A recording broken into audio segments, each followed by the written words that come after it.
Hey guys, in this video we're going to install Active Directory through Microsoft Azure. We'll have one machine set up as the Windows server to host the Active Directory, and then we'll have a second machine connected to the Active Directory through a shared domain. We will kick things off by creating a resource group that we'll be using for both of the virtual machines. I'm just going to call it JGRG1. Next, what I want to do is create my first domain controller. I'll call it JGDC1. The image that we're going to use here is going to be Windows Server 2019. I will note here that we want to maintain the same region between the two virtual machines, US East and the Zone 1. Just going to keep that the same. And with the virtual CPUs, I just want to keep it to 2 virtual CPUs, even though it's going to run fairly slow. With the free version of Microsoft Azure, I'm limited to 4 total virtual CPUs. So between the 2 virtual machines, I'm going to split it 2 and 2. And after creating my username and password, I'm going to take a look at our networking. We have to have the same VNet between the 2 virtual machines, and I'm going to create it here with this first domain controller. And I'll use the same virtual network on the client 1.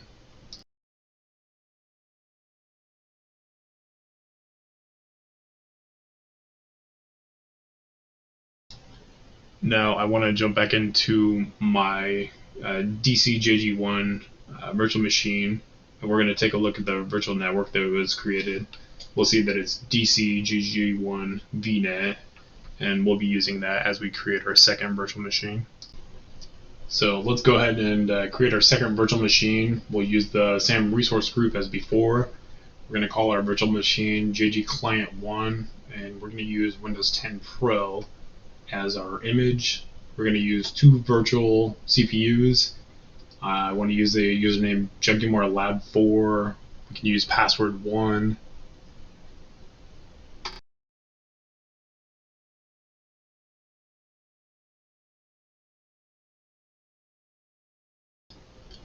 And now we're going to jump into the networking and focus on the fact that our virtual network is DCJG1.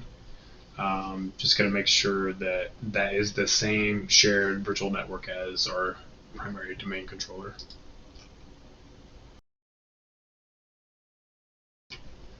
And now that our virtual network is established, we can go ahead and create the rest of the virtual machine. And it will take a little bit of time to create and deploy. So we'll fast forward through that.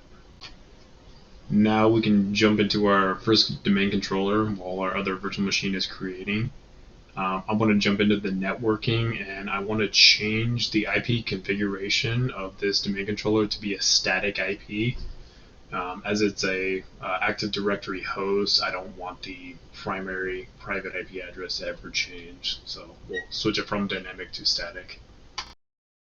So now what we can finally do is connect to our first domain controller. I'm going to jump into the Azure portal into my DCJG1 and find my public IP address as well as my username and password. And then we can finally remote desktop connect into our primary domain controller. And as we connect to the remote desktop connection for the first time, it's going to take a little bit of time for the virtual machine to load for the first time. So I'll go ahead and fast forward.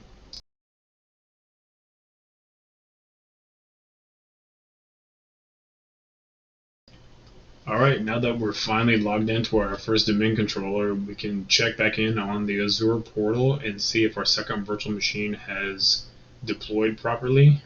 We're going to overview, just make sure that we're on the same location, and we will double check to make sure that the VNets all ended up on the same. Alright, so now we can see here in the location, we're both on the East US. I'm going to open up JG Client 1 and just make sure that the VNet matches with my domain controller. And we're both on DCJG1, so everything's working perfectly. So the next thing I want to know is that my domain controller private IP address is 10.0.0.4. We will use this in a ping connection here after we remote connect into JG Client 1. I'm going to look at my username and password here shortly. And oftentimes it says that the VM agent is not available, but I'm going to go ahead and try to connect anyways. And yeah, it looks like it's going to let me in.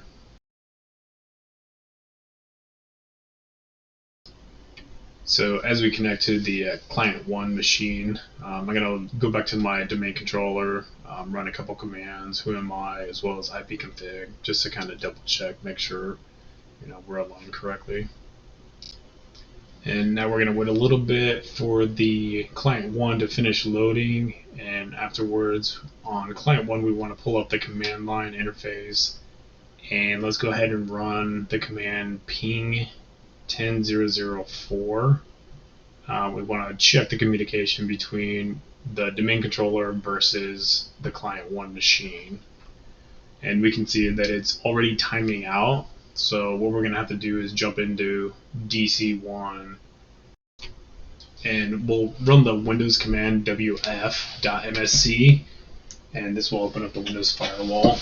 We're going to go to our inbound rules and filter by ICMP, and we're going to find the file arm print sharing echo request, and we will enable the rule. So after the rule has been enabled, we can now go back to our client 1 and ping the domain controller again by going ping t10004, and now we can see continuous replies from our domain controller 10004. So now that we've established a relationship between the two machines, what we're going to do is configure our Active Directory on DC1. We're going to go into Manage, Add Roles and Features, and just next through most of these. We're going to make sure that our server roles have the Active Directory domain services installed. Then we're just going to next through the rest. It's going to take quite a bit of time in the virtual machine, but we'll fast forward. So in real time, this is going to take maybe around 10 minutes to fully install. Luckily, in this demonstration, I'll just fast forward through it. So after the installation happens, we can go ahead and promote this to a domain controller by adding a new forest, and we're going to use the domain johngilmore.com in this demonstration.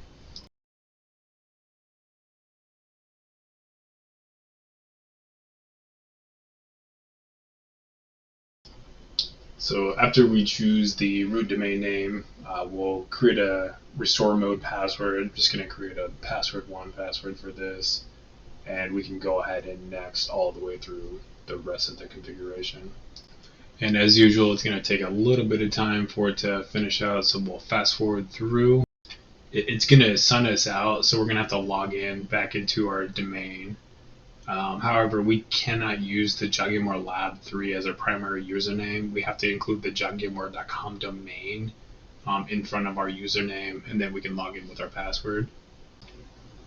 And now after we've logged in, it's going to be the first time after we've installed all the features, so it's going to take a little bit of time just for everything to kind of settle in. Now that everything is loaded, we can now go into our Active Directory and start controlling our users. We're going to add a couple organizational units called _employees as well as _admins. This will kind of help us manage the amount of users that we have and the permissions that should be allocated to each one of the tiers of employees. So what I want to do next is refresh the list, make sure the hierarchy is set up in correct order. I want to create a new user called GilmoreZilla. We're going to use first name Gilmore, last name Zilla. So we've got the username GilmoreZilla. We're going to set the password as password1, and we're going to uncheck the need to change the password upon logging in. So our next goal is to be able to log in with this new user. I have to set up the access. By doing this, I go into remote desktop configuration, and I'm going to add all domain users to have access. What I need to do now is to add Gilmorezilla into the domain. It's currently a domain user. I just want to promote basically myself to a domain admin.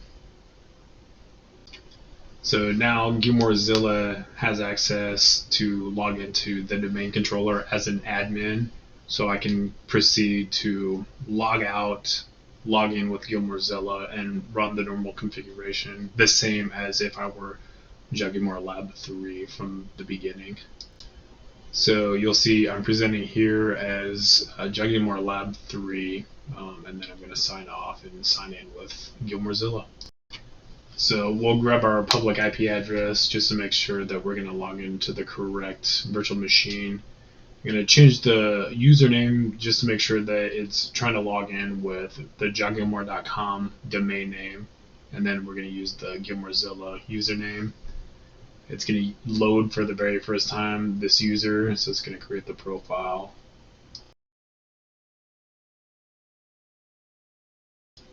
And then what we can do is look at the who am I. It's going to show Gilmorezilla on the Juggymore domain.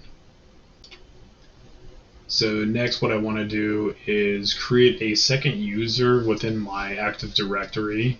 We're going to call it Gerosaurus, and instead of logging into the domain controller with this user, we're going to log in to client 1 with a user that we've created within the domain controller.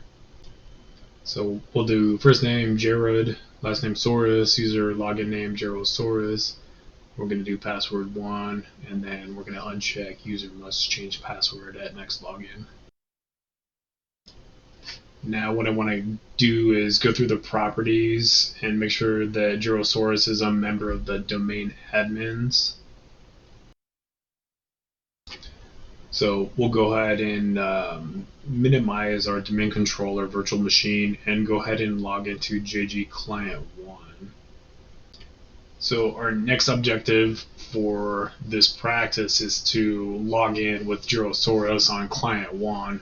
However, we need to set up the remote desktop configuration on Client 1, as well as the DNS server that shares the same DNS server as DC JG1. So we'll go ahead and log in with Juggymore Lab 4. And then our next goals are to set up the remote desktop connection for any new users that are in this domain. However, we need to set up the domain first and foremost. So what we're going to have to do is jump into the Azure portal, go to virtual machines. I'm going to go to client 1 and go to the DNS server. And what we'll need to do is to find the DNS server that is on DC1, which is going to be the private IP address. So we're going to copy and paste that into the DNS server configuration for client 1. And then what we'll have to do is actually restart client 1 so that the DNS server reflects. So we'll go ahead and hit save, and the network interface card will take a little bit of time to actually update.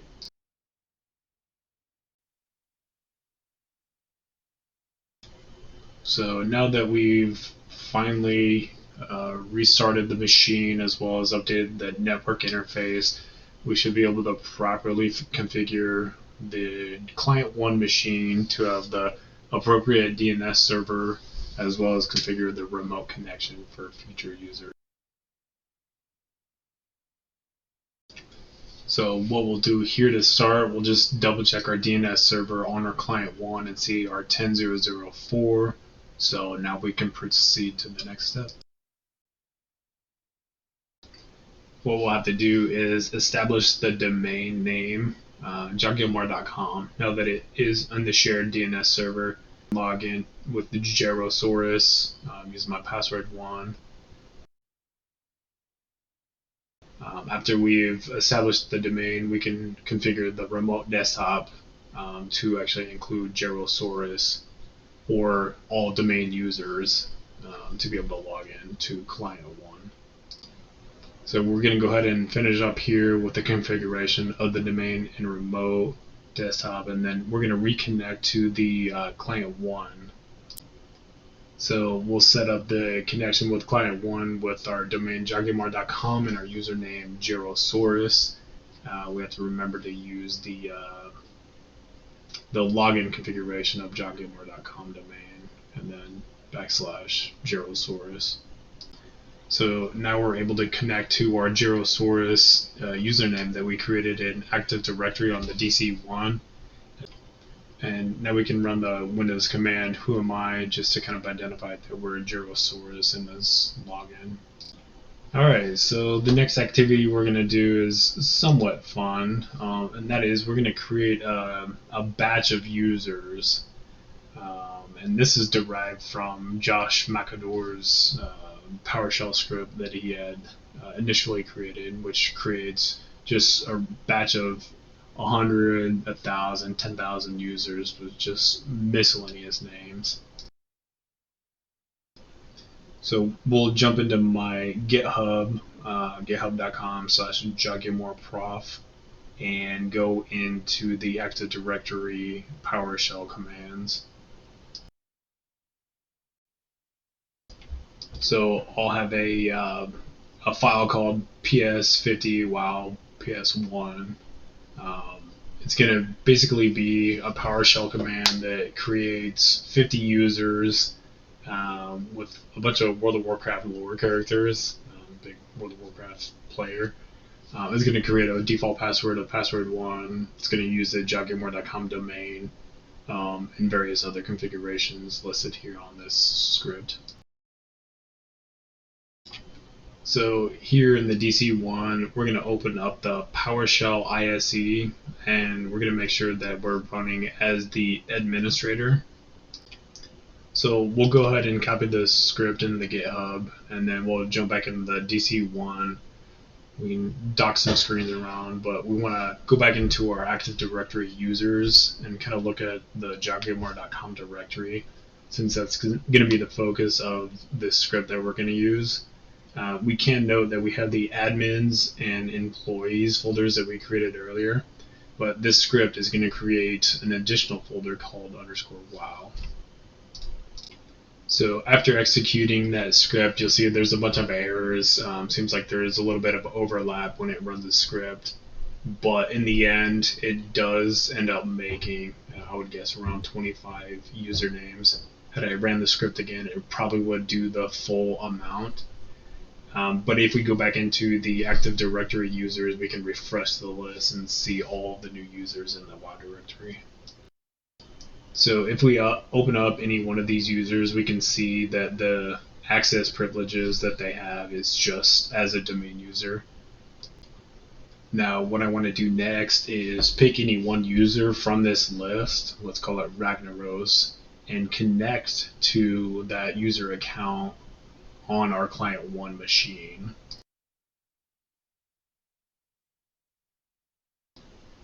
So we've got username joggingmore.com /Ragnaros password1. The script did password1 for everybody, and we're going to try and log in. Looks like I spelled password wrong. Then we push it through, and there we have it. The Ragnaros login works. After logging in for the first time, it's going to take a minute. Then we can run another Windows command, who am I, and we've got joggingmore.com domain and Ragnaros user.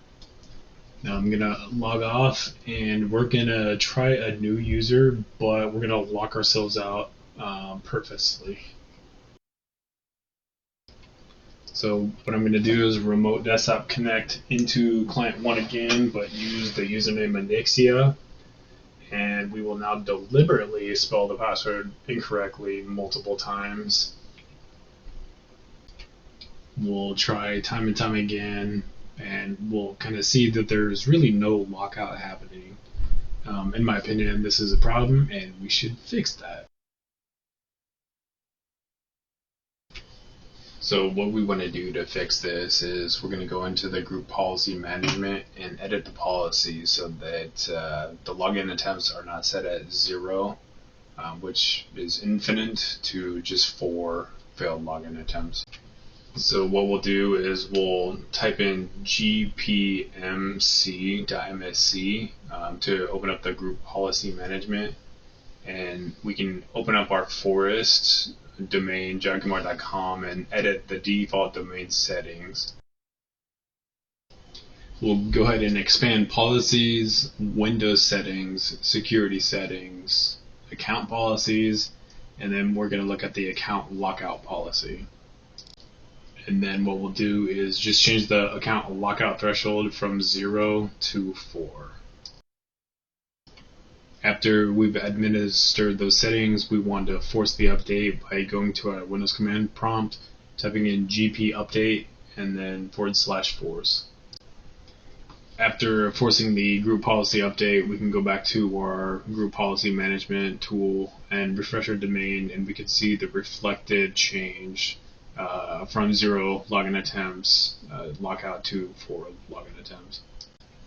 So now we're going to try to log back into our client 1 machine with the username Anixia, and then we're going to force 2 incorrect passwords, and we're going to see as a security precaution that the user account was locked out. So to fix the user lockout, we're going to log it back into our domain controller Active Directory and just change the setting from locked out to being able to log back in again. So we'll go back to our Active Directory users and computers, jump into the jaguar.com domain _wow organizational unit, and then we'll look at the Anixia user. We'll go to the account tab and just check the box unlock account so that we can log back in again. So we'll log back into our client 1 machine with the username Anixia, and we'll see here that we are properly able to log in with the correct password. And that concludes today's video. Thanks for sticking around. Have a good one.